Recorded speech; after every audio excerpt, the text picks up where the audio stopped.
Assalamualaikum. Waalaikumsalam warahmatullahi wabarakatuh. Ya. Bagaimana kabarnya? Alhamdulillah baik. Hari ini kita akan kuliah tentang materi ilmu fikih ya. Apakah semua siap untuk kuliah pada hari ini? Siap. Oke. Baik. Dari yang sakit?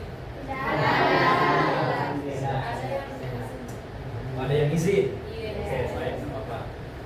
Jadi kita berdoa dulu sebelum memulai perkuliahan. Mungkin bagusnya kita minta rahmat dari Tuhan supaya ilmu itu gampang masuk, ya, supaya diberkahi. Siapa yang bisa pimpin doa? Satu orang? Saya Ustaz. Ya, silakan Nisan. Ya, kita berdoa. Baik.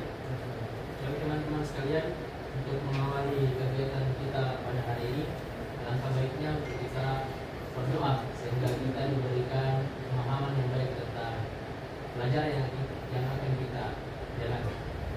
Doa dimulai. Doa selesai. Ya, baik. Ya, baik. Sepertinya ada yang nggak hadir nih.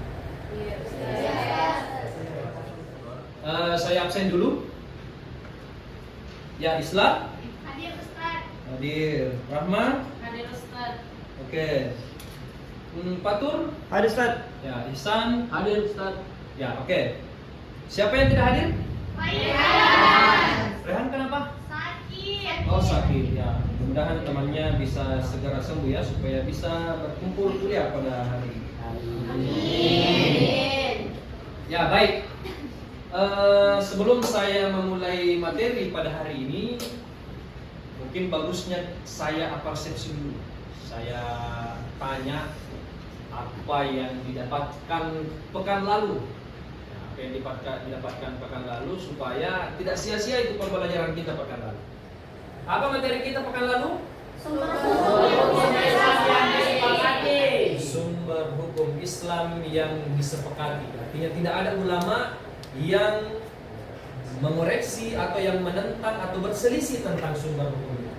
Berapa sumber hukum Islam yang disepakati? 4. Yang pertama Al-Quran, 2 Sunnah, 3 Ijma', 4 Qiyas. Sekarang saya tanya, Al-Quran itu apa? Siapa yang bisa jelaskan? Al-Quran adalah wahyu yang diturunkan oleh Allah SWT melalui perantara malaikat Jibril dan diturunkan kepada Nabiullah Muhammad SAW. Oke. Apa dalilnya? Adapun contoh dalilnya yang saya ambil pada surah Al-Baqarah ayat 43 Ustaz. Itu yang berbunyi wa aqimus sholata wa atuz zakata warka'u ma'ar raki'in. Artinya laksanakanlah salat dan keluarkanlah dan zakat. zakat. Oke, tepuk tangan untuk temannya. Oke. Sumber hukum yang disepakati kedua apa? Sunnah. Siapa yang bisa jelaskan tentang sunnah? Ya. Ya, silakan. Sunnah adalah sumber hukum yang disandarkan kepada Nabi, baik perkataannya, perbuatannya, dan takdirnya. Oke. Ada contoh yang bisa disebutkan? Contohnya itu ada hadisnya dari Rasulullah. Ia bersabda bahwa sholatlah kamu sebagaimana kamu melihat aku sholat. Oke, ada yang hafal hadisnya ini? Saya Ustaz. Oke, Islah dulu. Hadisnya itu berbunyi shollu kama ra'aitumuni usolli. Oke, tepuk tangan untuk sekarang sumber dalil yang ketiga. Dalil yang disepakati ketiga apa tadi? Siapa yang bisa? Saya Ustaz. Oke, silakan. Ini dari Ijma' adalah kesepakatan para ulama yang dalam menetapkan hukum di dalam masa setelah wafatnya Rasulullah Sallallahu Alaihi Oke, Wasallam. kesepakatan para ulama. Ada contoh yang bisa disebutkan? Contohnya seperti penetapan 1 Ramadan atau penetapan 1 Syawal. Oke, tepuk tangan untuk teman-teman. Oke, yang terakhir apa tadi? Kias. Ada yang bisa? Saya Ustaz. Oke, silakan. Baik. Kias yaitu menyamakan kedudukan hukumnya Ustaz. Menyamakan kedudukan hukum. Kira-kira ada contohnya yang ditahu? Yaitu contohnya menyamakan hukum dari minum khamar dengan sabu-sabu, Ustaz. Oke. Apa ilatnya yang ditimbulkan daripada khamar dan sabu-sabu? Mabuk. Sehingga ulama menyamakan kedudukan hukum haramnya khamar dengan sabu-sabu. Sabu-sabu tidak ada pada masa Rasulullah, tapi ada pada masa modern ini, maka dikiaskanlah dengan khamar itu karena sama yang dihasilkan, yaitu mabuk. Oke, baik. Terima kasih atas tanggapannya semua. Kita akan masuk ke materi pada pekan ini atau selanjutnya daripada materi yang sudah dibahas tadi, yaitu sumber hukum Islam disepakati. Nah, sub CPMK-nya sama dengan sub CPMK pekan lalu karena masih sama sumber-sumber hukum Islam, yaitu mahasiswa mampu menganalisis sumber-sumber hukum Islam baik yang disepakati maupun yang diperselisihkan. Nah, sekarang hari ini akan memberikan materi tentang sumber-sumber hukum Islam yang diperselisihkan. Jadi sumber hukum Islam itu sudah saya jelaskan pekan lalu bahwa ini adalah acuan para ulama sekarang atau ulama kontemporer untuk mengistimbatkan hukum. Apa itu mengistimbatkan hukum? Memutuskan hukum. Nah, ternyata tidak cukup kalau hanya menggunakan Al-Quran, menggunakan Sunnah, menggunakan ijma dan qiyas. Maka dikembangkanlah ulama mengembangkan ada yang namanya sumber hukum Islam yang diperselisihkan atau biasa dikenal dengan istilah dalil yang diperselisihkan. Nah, ternyata dalil yang diperselisihkan di sini ada beberapa dalil yang diperselisihkan.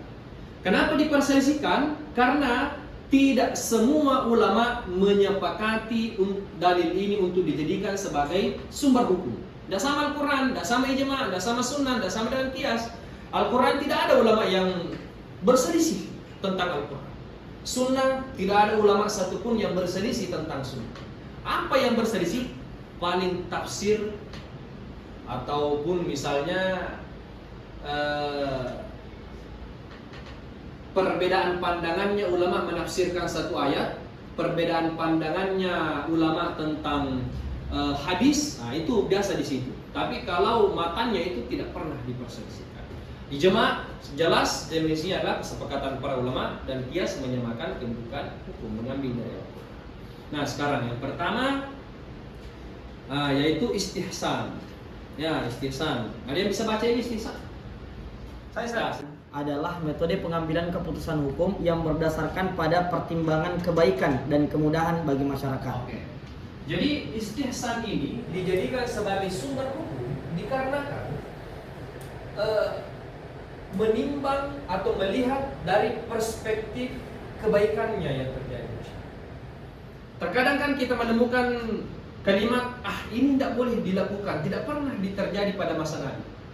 Terkadang kan kita temukan kalimat-kalimat atau mendengarkan kalimat seperti itu. Nah, inilah misalnya diperbolehkannya jual beli cicilan dianggap lebih mudah dan bermanfaat bagi masyarakat, meskipun secara tekstual ada perbedaan waktu antara penyerahan barang dan pembayaran. Ini salah satu contoh. Bisa juga misalnya pembangunan sekolah, pembangunan jalan. Ini kan demi kebaikan, istihsan, sesuatu yang baik di masyarakat. Kemudian selanjutnya ada istishab. Istishab yaitu menetapkan hukum berdasarkan pada keadaan atau kondisi yang telah ada sebelumnya sampai ada dalil yang mengubahnya. Contohnya kira-kira seperti barang temuan. Orang yang menemukan harta itu tidak boleh langsung dia klaim bahwa ini punya saya, ditunggu dulu sampai betul-betul tidak ada yang punya, maka boleh dia ambil. Nah, tapi kalau misalnya ada yang ambil, meskipun lama barang ini dia temukan, kemudian ada ternyata pemiliknya, maka hukumnya akan kembali kepada pemilik yang pertama. Anda sudah berwudu, suci dari hadas, apa kalau berwudu? Hadas kecil atau hadas besar? Hadas kecil. ternyata berselang lama waktu Anda lupa, Anda mau sholat, Anda ragu-ragu, kembali kepada hukum yang sebelumnya Anda suci dari hadas kecil. Ya. Kemudian selanjutnya urf. Nah, ini urf. Kebiasaan yang diakui dan diterima oleh masyarakat setempat. Nah, ini paling sering dijadikan sumber hukum dengan tradisi yang ada. Negara kita, Indonesia, itu kaya dengan tradisi ya. Itu diakui oleh dunia bahwa Indonesia itu memiliki tradisi, adat istiadat, budaya yang sangat kaya. Nah, ternyata adat tradisi budaya ini harus dilihat dong oleh hukum Islam itu sendiri. Jangan sampai kita anggap ini adalah tradisi yang baik, justru ini dilarang oleh agama. Jangan sampai kita anggap bahwa ini dilarang oleh agama, ternyata agama membiarkan atau tidak menyalahkan daripada tradisi yang ada di negara kita. Nah, makanya ulama ada yang mengambil tentang ini dan ada juga yang menolak. Nah, contoh misalnya prasanji ya termasuk ya. Contohnya juga uang rupiah. Secara tradisi semua yang menggunakan mata uang di luar rupiah itu tidak sah di negara kita. Makanya ini juga menjadi sebuah tradisi. Ya, yang boleh, yang sah menggunakan rupiah, yang bisa berbelanja hanya yang menggunakan rupiah. Kalau dolar itu nggak akan diterima oleh pedagang. Pernah belanja dengan dolar? Kalau Anda pergi ke Alfamart, Indomaret dan lain sebagainya pasti ditolak. Ya, harus menggunakan rupiah. Dan ternyata sekarang dikembangkan yang tadinya ya kalau kita melihat dari sisi sejarah, yang pertama apa itu sebelum adanya uang? Barter. Ternyata barter itu tidak bagus. Kenapa? Karena tidak semua yang baku barter itu membutuhkan barang yang dipunyai orang. Maka hilangkan barter itu, diganti menjadi uang koin. Ternyata uang koin ini berkembang. Itu dimulai di China ya. Berkembang, ternyata dimunculkan lagi setelah uang koin uang kertas. Perspektif maslahat. Tadinya uang koin mengganti barter karena maslahat. Nah, uang koin diganti menjadi uang kertas karena perspektif maslahat. Contoh misalnya, kalau uang koin dengan jumlah 1 juta rupiah kira-kira bisa dibawa? Tidak bisa. Tapi kalau uang kertas dengan 1 juta rupiah bisa. Diganti lagi uang kertas ini menjadi uang digital. Uang digital 1 miliar bisa dibawa kemana-mana kan? Bisa. Uang kertas 1 miliar bisa? Bisa, tapi dirampok mungkin. Belum sampai di rumah ya hilang tangannya. Nah, jadi ini juga menjadi sebuah tradisi yang ada di Indonesia, harus ada rupiah. Kemudian terakhir fatwa sahabat. Fatwa sahabat secara umum pendapat para sahabat yang dijadikan hukum, dasar hukum, dan itu digunakan sampai sekarang. Nah, karena kenapa?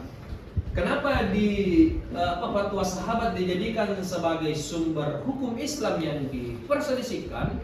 Karena ya generasi sahabat itu generasi keberapa setelah Rasulullah? Pertama setelah Rasulullah. Artinya mereka ini sangat dekat dengan Nabi.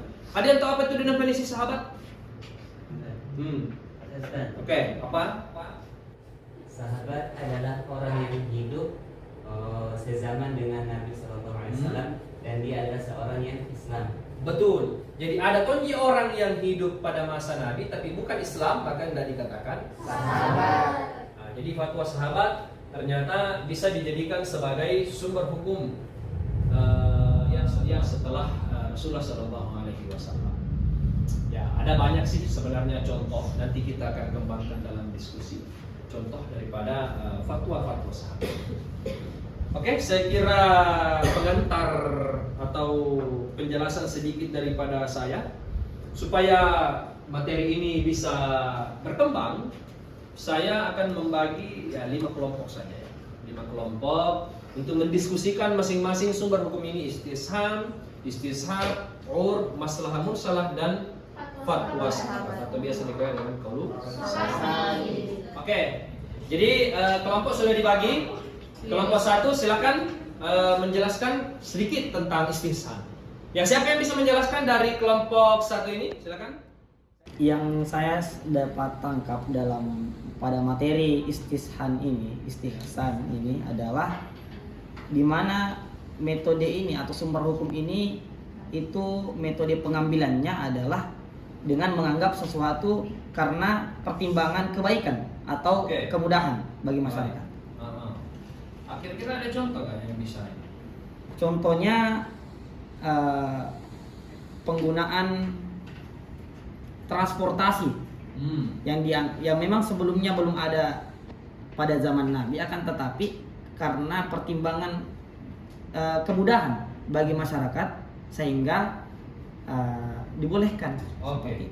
Jadi sesuatu hal yang baik dianggap masyarakat ya. Iya. Oke, ada yang bisa memberikan tanggapan kepada? Oke, silakan. Ihsan itu suatu hukum yang dikeluarkan berdasarkan adanya pertimbangan kebaikan kepada masyarakat. Oke. Jadi sumber hukum ini mengapa dikatakan diperselisihkan karena tidak seperti Al-Quran, Sunnah, Ijma, dan Qiyas. Artinya tidak semua ulama menerima Tidak semua tentang ulama. istihsan ini, makanya dikatakan diperselisihkan. Diperselisihkan. Oke, tepuk tangan. Oke, jadi kita lanjut ke kelompok selanjutnya. Sekarang kelompok 3 lagi ya. Oke, silakan Fur. Ya, Saya Ustaz. ya silakan dijelaskan. Saya akan menyampaikan hasil diskusi kami terkait dengan definisi urf tersebut. Jadi urf adalah kebiasaan yang telah diakui dan diterima oleh masyarakat setempat. Urf dapat menjadi pertimbangan dalam menentukan hukum selama tidak bertentangan dengan prinsip-prinsip Islam. Apa itu Itu. prinsip Al-Quran? Prinsip-prinsip Islam, Al-Quran, Al-Quran, Sunnah, Ya. Ijma, dan Qiyas. Oke, ada contohnya? Kalau terkait dengan contoh uruf itu kita ambil saja dari tradisi-tradisi kita yang di adat kita ini yang di Makassar seperti Maulid, Isra Miraj, dan Barazanji. Ustaz. Barazanji. Ya, ternyata Maulid dan Isra Miraj itu hanya di Indonesia. Dan itu tidak terjadi di luar. Termasuk juga apa ini kalau sudah lebaran? Halal? Halal. Halal bihalal itu ternyata hanya di Indonesia, tidak ada di luar negeri. Termasuk Prof. Quraish Shihab pernah ditanya oleh gurunya di Mesir, apa sih itu halal bihalal? Ternyata halal bihalal itu adalah silaturahim. Setelah misalnya orang beribadah kepada Tuhan, yang memperbaiki hubungannya kepada sesama manusia. Oke, ada yang bisa memberikan tanggapan kepada temannya tentang urf ini? Baik. Adapun menurut pemahaman saya, Iya. urf adalah suatu kebiasaan yang ada dalam suatu daerah yang sudah dilakukan sejak lama dan turun menurun. Oke. Adapun urf terbagi menjadi dua. Di antaranya yang pertama urf sahih atau urf yang baik, Oke. yaitu urf atau kebiasaan yang dilakukan dalam suatu masyarakat yang hukumnya itu diperbolehkan oleh agama karena di dalamnya tidak dilarang oleh Al-Quran dan Al-Hadis. Oke. Yang selanjutnya urf fasik Iya. atau urf yang buruk, Oke. yaitu kebiasaan yang ada di dalam suatu masyarakat yang dimana kebiasaan ini menyimpang dalam agama. Oke. Sekian, terima kasih. Tepuk tangan dulu. Oke, kelompok terakhir. Qaulu sahabat atau fatwa sahabat. Siapa yang bisa mempresentasikan? Saya Ustaz. Oke, silakan. Oke. Tadi diberikan tugas untuk memaparkan mengenai qaul sahabi atau fatwa sahabat. Berdasarkan hasil diskusi kami bahwa fatwa sahabat yang kemudian juga dikenal dengan qaul sahabi.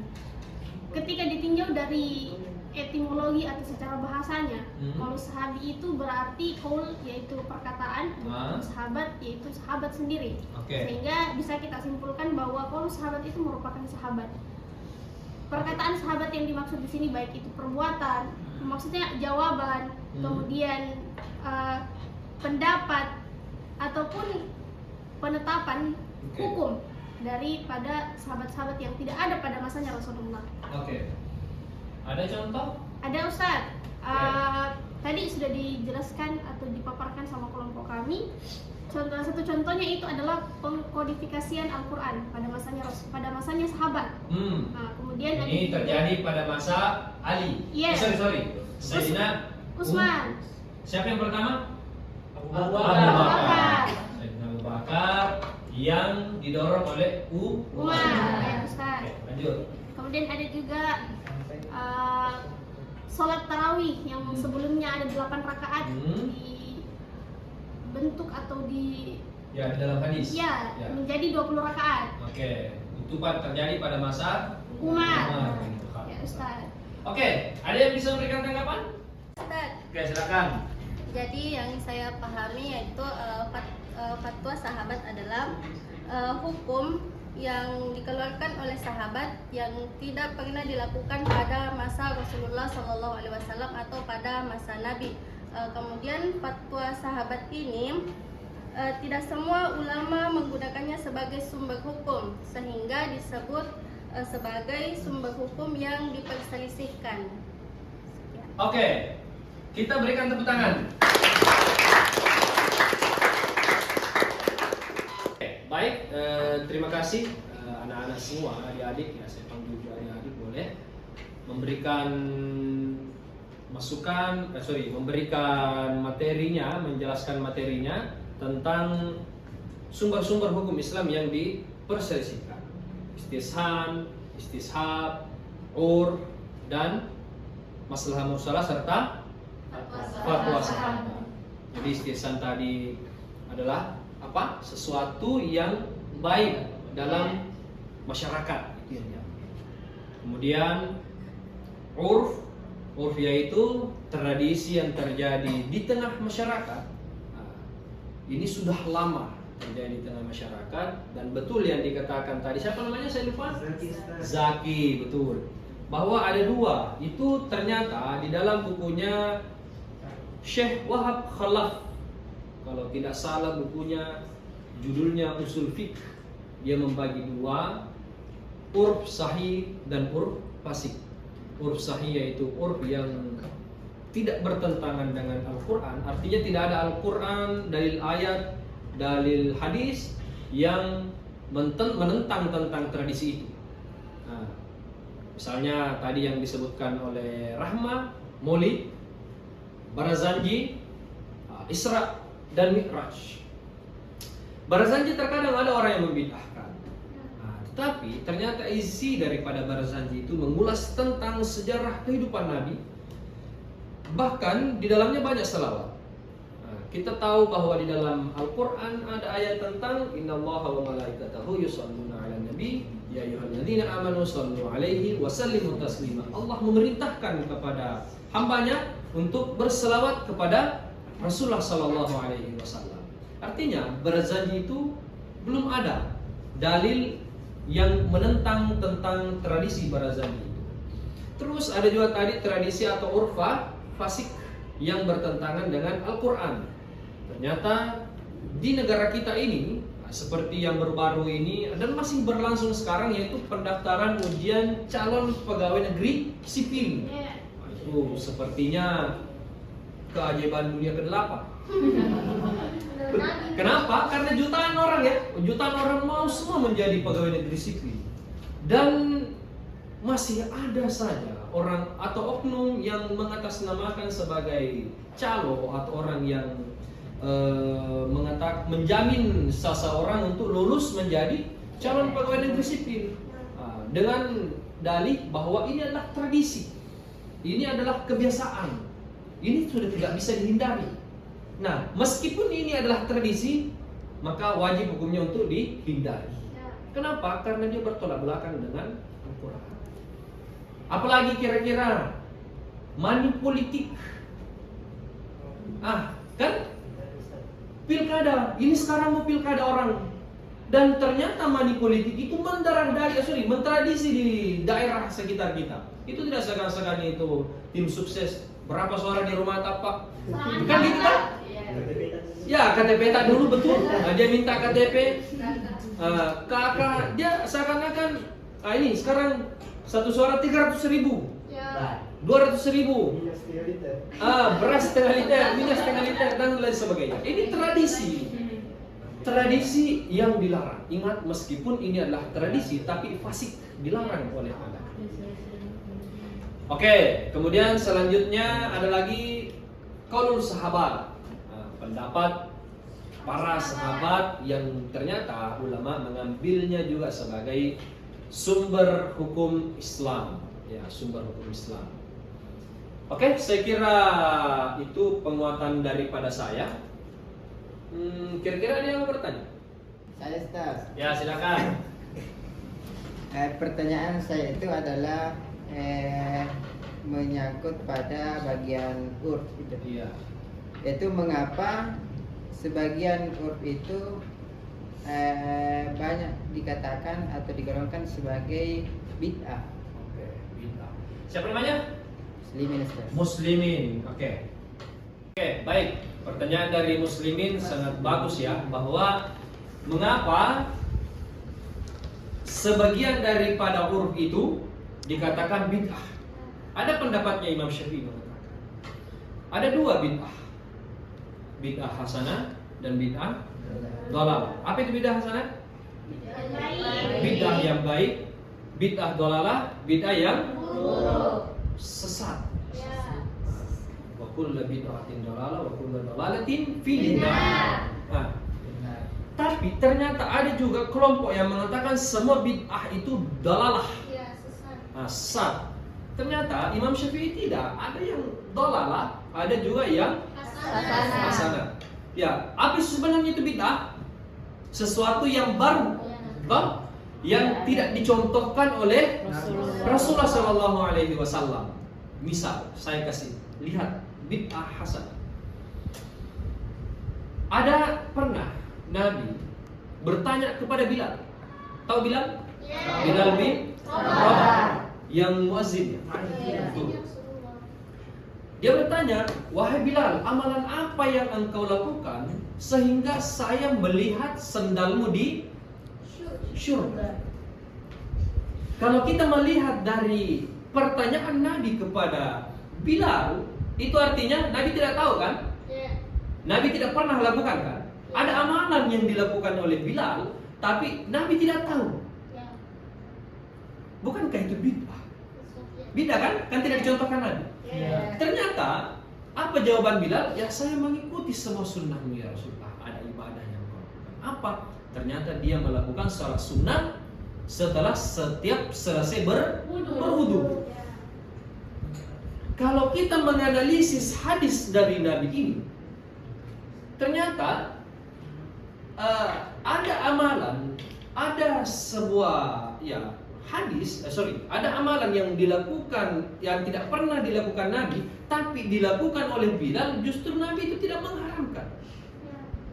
Ini bahkan justru terjadi pada masa Nabi, pada masa Rasulullah. Nah, itulah sehingga bid'ah itu tidak boleh dikatakan semua dhalalah atau sesat. Sangat, kalau kita mau sebenarnya mengkategorisasi antara dhalalah dan hasanah, ya kita harus melihat perspektif atau apa yang tradisi yang dilakukan, apakah dia bertentangan dengan Al-Quran ataukah dia tidak bertentangan dengan Al-Quran. Jadi sangat sederhana tentang bid'ah itu, tetapi tidak semua orang juga, tidak semua yang dilakukan yang tidak pernah terjadi pada masa Nabi juga bisa dikatakan hasanah. Tidak semua juga bisa dikatakan bahwa dia dhalalah. Artinya apa? Kita harus menelisik apa yang terjadi di sekitaran kita. Jangan sampai ada dalil yang menguatkan daripada tradisi itu dan pernah terjadi pada masa lalu. Oke? Saya kira pertemuan kita pada hari ini cukup.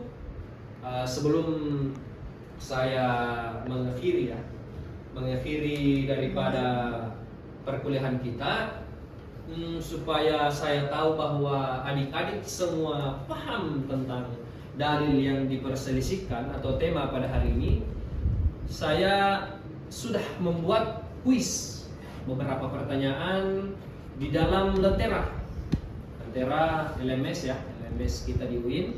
Ya, silahkan dibuka supaya di situ bisa dikerjakan.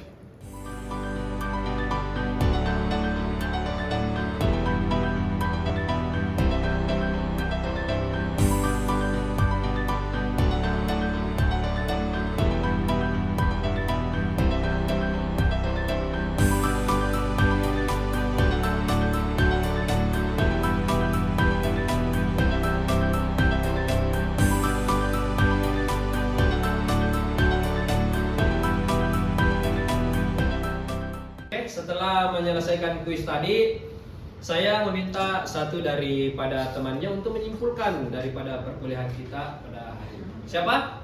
Saya Ustaz. Ya, silakan.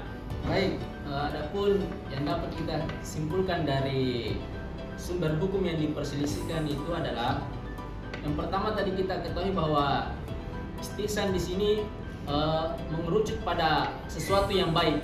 Kemudian yang kedua itu istishab. Istishab di mana keadaan ataupun kondisi sebelumnya. Kemudian yang ketiga urf, kebiasaan yang ada di masyarakat. Kemudian yang keempat maslahah mursalah, artinya mempertimbangkan permasalahan umum. Kemudian fatwa sahabat, di mana fatwa sahabat ini adalah dijadikan sebagai sumber hukum, artinya pendapat para sahabat yang dijadikan sebagai sumber hukum.